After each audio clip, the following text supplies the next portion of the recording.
नमस्कार। आज मैं फिर आपके सामने अपराध की एक और घटना लेकर आया हूँ। आज के अपराध की घटना थोड़ी पुरानी है, लेकिन एक अजीब सा ट्रेंड जो क्राइम में चलने लगा है उसके बारे में आज मैं चाहता हूँ कि मेरा किस्सा गोई परिवार भी अपडेट हो जाए। प्रदेश है अपना उत्तर प्रदेश, जिला है देवरिया। देवरिया शहर के यूनिवर्सल स्कूल के पास कृष्णा नगर कॉलोनी से ईद मोहम्मद उर्फ बकरीदन मोहल्ले के कई संभ्रांत लोगों को लेके रात को 10 बजे थाने पर पहुंचे। थाने पर उन्होंने बताया कि उनका 7 वर्ष का बेटा सुबह 10 बजे घर के सामने खेल रहा था और उसके बाद से हम लोगों ने उसे बहुत ढूंढा, लेकिन उसका कोई पता अब तक नहीं लगा। मामला 7 साल के बच्चे का था। पुलिस ने तत्परता दिखाई, गुमशुदगी लिखी, बच्चे की फोटोग्राफ घर वालों से बुलवाई, उसका हुलिया गुमशुदगी में लिखकर तत्काल जिले के सभी थानों पर यह प्रसारित कराया कि एक बच्चा इस तरह का खोया हुआ है, अगर किसी की जानकारी में हो, कहीं मिले तो थाने पर सूचित किया जाए। बहरहाल पूरी रात घर वाले गुमशुदगी लिखवाने के बाद भी परेशान रहे, लेकिन कुछ भी पता नहीं लगा। सवेरे जब ईद मोहम्मद उर्फ बकरीदन अपनी दुकान पर पहुंचे तो उन्होंने दुकान पर देखा कि एक पोस्टर, हैंड रिटन पोस्टर लगा हुआ है। उस पोस्टर पर लिखा हुआ था कि बकरीदन, तुम्हारे लड़के को उठाने के लिए तुम्हारे मोहल्ले के ही एक आदमी ने 1 लाख रुपए दिए हैं। अगर तुमको तुम्हारा लड़का चाहिए तो 30 लाख रुपए देने होंगे और 10 दिसंबर को कुशीनगर के कसिया एयरपोर्ट के मैदान में पैसा कहीं पर रख देना, हमें मिल जाएगा। और जैसे ही पैसा हमें मिल जाएगा तुम्हारे बेटे को तुम्हारी ही दुकान पर रख दिया जाएगा, दुकान के पास हम उसे छोड़ देंगे। ऐसा पोस्टर देखकर बकरीदन, ईद मोहम्मद उर्फ बकरीदन के पैरों तले जमीन खिसक गई। अभी तक वो यही सोच रहे थे कि खेल खेल में कहीं चला गया होगा, उसके साथ कोई हो सकता है हादसा हो गया। पूरा मोहल्ला लग के जितने वाटर टैंक हैं, जितने आसपास गड्ढे, पुराने मकानों के खंडहर, उसी जगह उसको ढूंढ रहे थे कि हो सकता है गलती से, भूल से, चूक से खेलते हुए बच्चों के अंदर जो तमाम आदतें, जिसे आदत तो नहीं कहते हैं, उत्कंठा या उत्सुकता होती है किसी चीज़ को जानने सुनने की, ऐसे में बच्चा कहीं उलझ नहीं गया हो, बच्चा कहीं फंस न गया हो। लेकिन ये स्पष्ट हो गया, ये स्पष्ट संकेत हो गया कि उसके बच्चे का पैसों के लिए अपहरण हुआ है। पुलिस अधीक्षक देवरिया संकल्प शर्मा मेरे साथ रहे हैं। मैं कई बार जिक्र भी कर चुका हूँ अलग अलग अपराध के सिलसिले में। बहुत एनर्जेटिक, बहुत जिसको कहते हैं कर्मठ पुलिस अधिकारी है, काफ़ी दिनों से एसपी देवरिया भी है। फौरन वो मौके पर भी गए, लोगों से बातचीत की, 3-4 टीमें उन्होंने बना दी। एक टीम सिर्फ इस बात के लिए कि ये पोस्टर जिस दुकान पर चिपकाए गए हैं वहाँ तक पहुँचने के जितने भी रास्ते हैं सब पर किसी का सीसीटीवी कैमरा लगा हो, चाहे वो प्राइवेट हो, चाहे वो सरकारी हो, उसकी फुटेज उस समय की, जिस समय अंदाज से जिस समय ये पोस्टर चिपकाया गया होगा, उसकी सीसीटीवी फुटेज ढूंढी जाए। दूसरी, उस हैंडराइटिंग के बारे में कि उसके अलग अलग फ़ोटोकॉपी उसकी ले ली जाए, एक एक लाइन, दो दो लाइन जिसमें समाहित हो, और जानने का प्रयास किया जाए।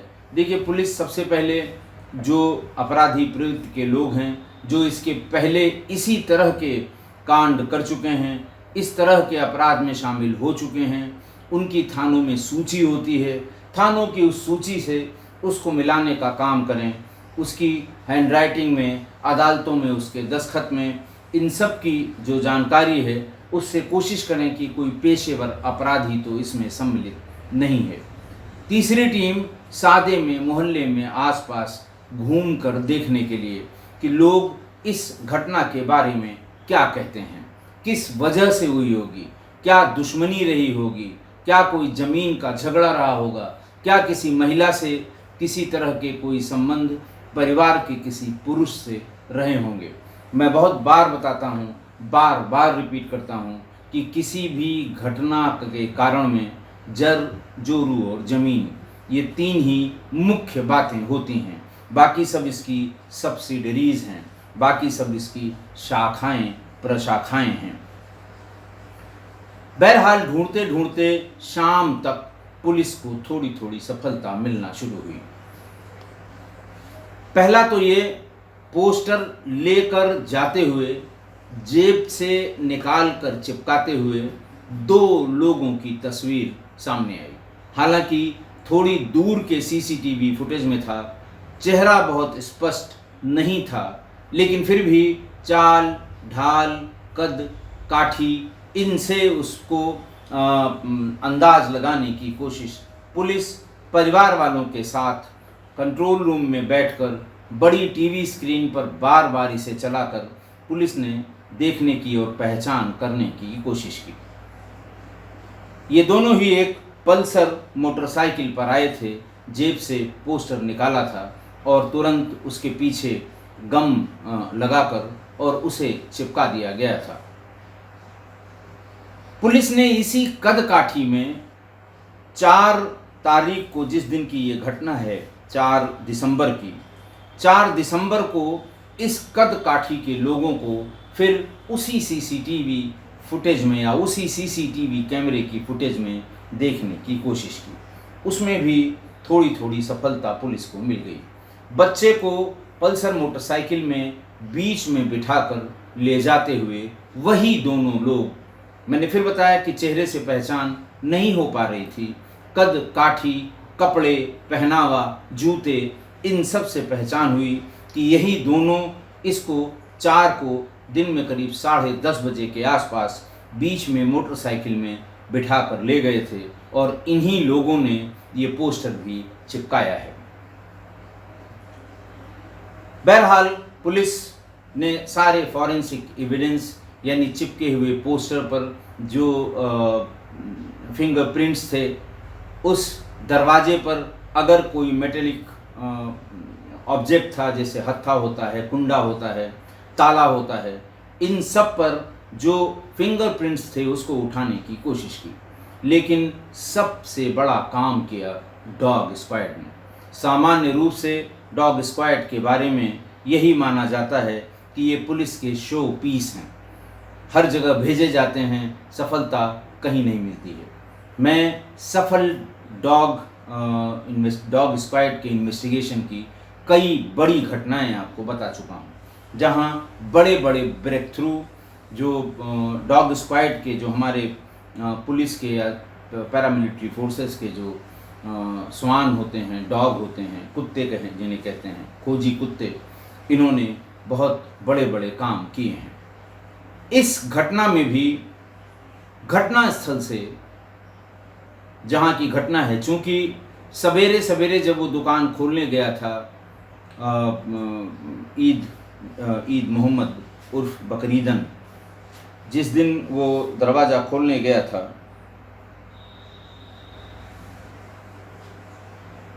और पोस्टर देखा था, उसने तुरंत पुलिस को सूचना दी थी और पुलिस फ़ौरन अपनी एफएसएल और डॉग स्क्वाड्स के साथ वहाँ मौजूद हो गई थी।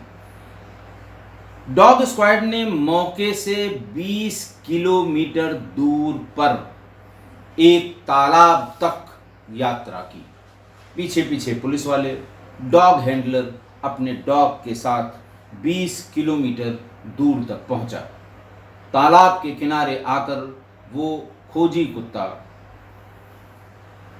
जो स्मेल को ट्रैक करते हुए पहुंचा था वहां पर रुक गया। पुलिस ने तालाब में जो आसपास के लोग होते हैं तालाब में, जो गोताखोर तो एग्जैक्टली नहीं, लेकिन फिर भी जो तालाब में घुस के उसको ढूंढवाने की कोशिश की और वहाँ बच्चे की बॉडी मिल गई। तारीख थी 6 दिसंबर 2022। 4 दिसंबर को इसकी गुमशुदगी 4 दिसंबर को अपहरण हुआ, 5 को गुमशुदगी लिखी और 6 को डॉग स्क्वाड वहाँ पहुँच गया। बॉडी मिली, बच्चे को घर वालों को दिखाया गया, पूरा मोहल्ला टूट पड़ा। बच्चे के हाथ पीछे करके बांधे हुए थे, पैरों में भी रस्सी बंधी हुई थी और मुंह लेकिन खुला नहीं था। पंचायतनामा भरा गया, पोस्टमार्टम के लिए भेजा गया। पोस्टमार्टम रिपोर्ट में जो सबसे चौंकाने वाली बात आई वो ये आई कि बच्चे के होठों पर फेविक्विक क्विक फिक्स जैसी कोई चीज़ लगाई गई है, जिससे दोनों होठ बुरी तरह चिपके हुए हैं। उसके ऊपर भी जो मेडिकल टेप वो चिपकाया गया है। पुलिस को समझ में आ गया कि ये किसी प्रोफेशनल का काम है, क्योंकि कुछ दिन पहले ही देवरिया में ही इसी तरह की एक और घटना हुई थी। ये बात थी 7 जुलाई की। लार थाना क्षेत्र, बड़ा इलाका है, लार का बड़ा फेमस इलाका है। वहाँ के हरकौली गांव में 6 साल के बच्चे को पबजी का पैसा वसूलने के लिए या पबजी के लिए जो पैसों की ज़रूरत थी उसके लिए गोरख यादव जी के बेटे 6 साल के बेटे संस्कार यादव का अपहरण हुआ था। अपहरण करने के बाद बच्चे के होठों पे फेविक्विक लगा के उसे चिपका दिया गया था और दोनों हाथ बांध के उसे बाथरूम में बंद कर दिया गया। देखिए, ये बिल्कुल नया ट्रेंड है। इसी तरह की 3-4 घटनाएं छोटी छोटी अभी फिर हुई हैं पिछले 1-2 महीनों में। एक तो बच्चे हैं, थोड़ी देर में शोर करने लगेंगे। बच्चा है, शोर करेगा, अगल बगल के लोग जानते हैं कि किसके घर में कौन सा बच्चा है, किसका शोर है। अननोन बच्चे के शोर पर लोग सतर्क होते हैं। मैं बहुत बार बता चुका हूं कि छोटे बच्चों के साथ होने वाली किसी भी घटना या कोई तकलीफ लोग अपने बच्चों से जोड़कर देखते हैं, तो उनको चुप कराने का ये नया तरीका निकाला गया है।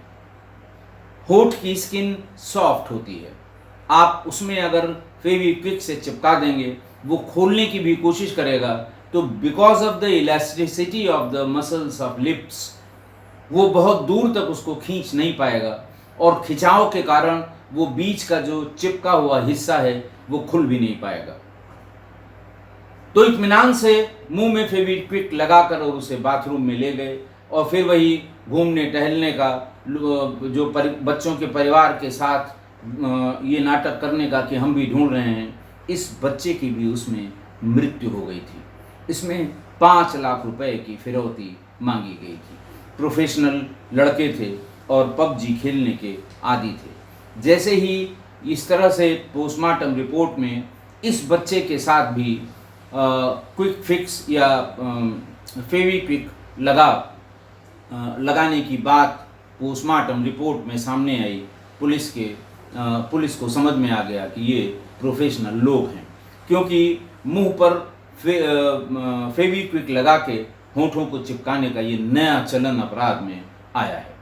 बहरहाल पुलिस ने तेजी पकड़ते हुए उन दोनों के हाथ, चाल ढाल, हाव भाव और उसके हुलिये से असली अपराधी को पकड़ लिया। असली अपराधी का नाम था अजहरुद्दीन और ये बच्चे का सगा फूफा था। यही वो व्यक्ति है जो मोटरसाइकिल से बच्चे को उठाकर एक अपने सहयोगी के साथ ले गया था, और यही वो व्यक्ति है जो पोस्टर चिपकाने ले आया था। मतलब आप ये सोच सकते हैं कि क्या हुआ होगा।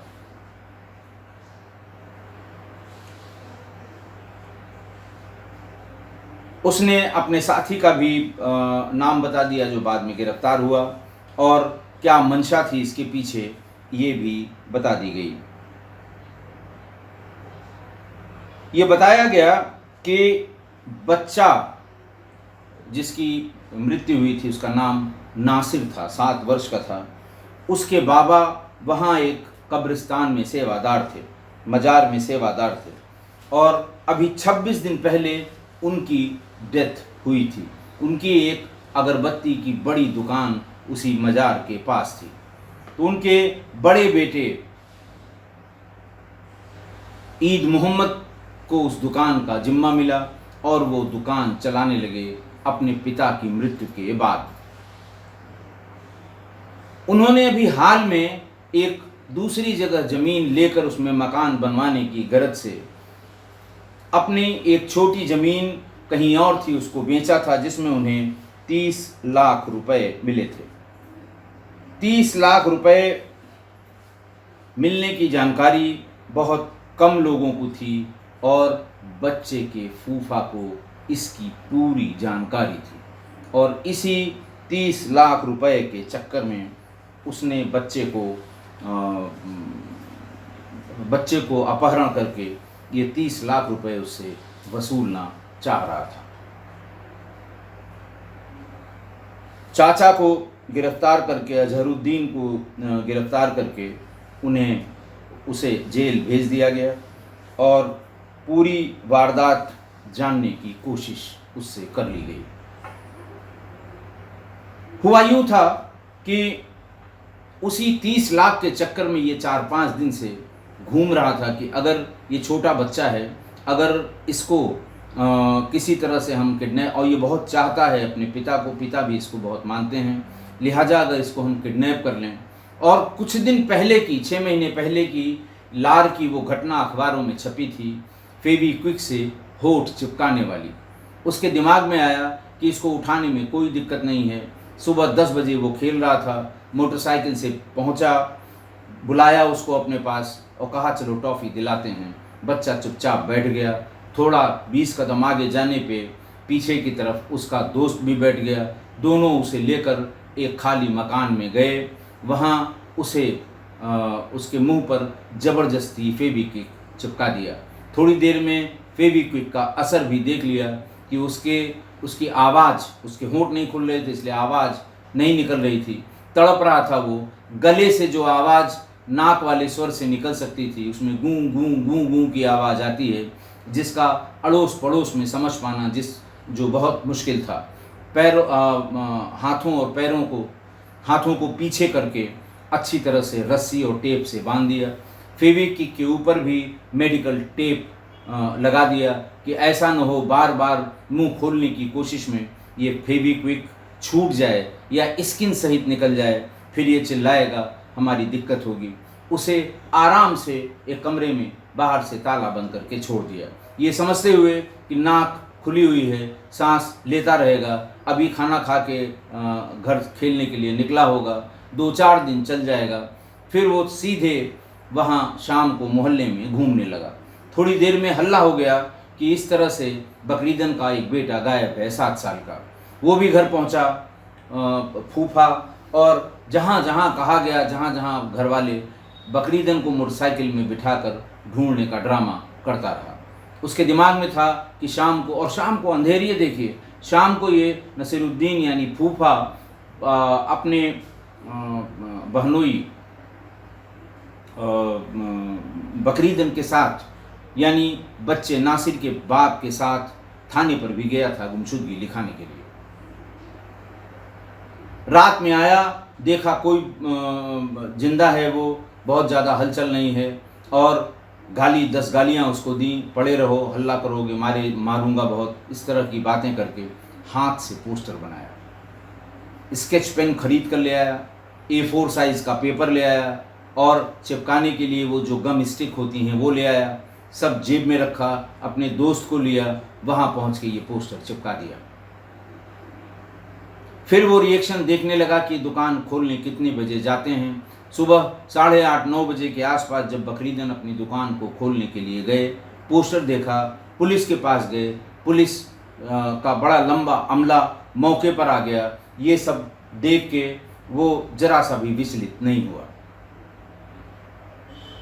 थोड़ा हल्का हुआ जब माहौल, तो वो फिर पहुंचा वहाँ पर घर पे कि कुछ सामान लेकर हम वहीं चले जाएंगे जहाँ पैसा देने के लिए इसे बुलाया गया है, कुशीनगर के कसिया एयरपोर्ट के पास। लेकिन जब वो घर में घुसा तो उसके भी होश फाख्ता हो गए। तड़पते तड़पते 7 साल के उस बच्चे नासिर का दम टूट चुका था, वो मर चुका था। बैठा रहा, बार बार उलट पलट के कोशिश करता रहा, दोनों होंठों को उसने हिलाने की कोशिश की, लेकिन बच्चा जड़वत हो चुका था। फ़ौरन उसको एक सफ़ेद चादर में लपेटा और उसके बाद वही दोस्त उसी के साथ ले जाकर 20 किलोमीटर दूर उसी तालाब में, किनारे से, निर्जन स्थान पे ये तालाब है, किनारे उसके खड़े होकर ज़ोर से उसको हिलाकर फेंक दिया ताकि लाश बीच में चली जाए। ये बहुत ही दुखद घटना हुई और दोनों अपराधी उसके जेल भेज दिए गए। आज की घटना। अब आप जरा कल्पना करिए, 7 साल का मासूम लड़का, होठों में क्विक फिक्स या होठों में फेविक्विक चिपका हुआ, तड़प तड़प कर वो मर गया। लाश को तालाब में फेंक दिया गया और ऐसा करने वाला कोई और नहीं, बच्चे का सगा फूफा। मतलब कल्पना करके भी सिहरन होने लगती है कि क्या क्या हुआ होगा। आप कल्पना कीजिए कि होठ उठा के ले जाने में उसे कोई परेशानी तो हुई नहीं होगी। फूफा था, फूफा फूफा कह के दौड़ा होगा, कहा होगा टॉफ़ी खिलाता हूँ, तुरंत दौड़ के पीछे मोटरसाइकिल पर बैठ गया होगा, खुद ही भाग कर आया होगा, घर पे लाया गया। तब तक उसे कोई चीज़ अनयूजुअल नहीं लगी कि वो चिल्लाए। जेब से फेविक्विक निकला और फिर हाथ पैर पकड़ के फेविक्विक लगा दिया गया। 10 मिनट उसके सूखने में लगता है। 10 मिनट तक उसका हाथ पैर और मुंह पकड़ा गया। फिर जब देख लिया कि हाँ अब फेविक्विक काम कर लिया, उसके ऊपर से मेडिकल टेप लगा दिया गया। हाथ पीछे करके बांध दिया गया। अब आप सोचिए कि बच्चे का वो कष्ट में, कितने कष्ट में था, दर्द में था। वो सिर्फ हिल डुल सकता था, चिल्ला नहीं सकता था, कोई आवाज़ नहीं निकाल सकता था। गले में जो भी आवाज़ गले से निकल रही होगी नाक वाले स्वर से, वो ऑडिबल नहीं होगी या स्पष्ट नहीं होगी, गूं गां हूं हाँ इस तरह से। और उसके सिर्फ इस कष्ट में आंसू ही गिर रहे होंगे। उस मासूम से बच्चे के तड़प रहा होगा, हिलने डुलने में वो सिर्फ रोल कर पा रहा होगा, चोट भी लग रही होगी, दम पूरा लगा रहा होगा। और इस बीच में वो फूफा बच्चे को ढूंढने का ड्रामा करता रहा। शाम को घर आ गया, फूफा देखा, गालियां दी, कागज़ खरीद के ले आया था, स्केच पेन खरीद के ले आया था, वहीं उसी कमरे में बैठ के पोस्टर लिखा, फिर दुकान पर जाकर पोस्टर चिपकाया। कितना निर्दयी होगा वो।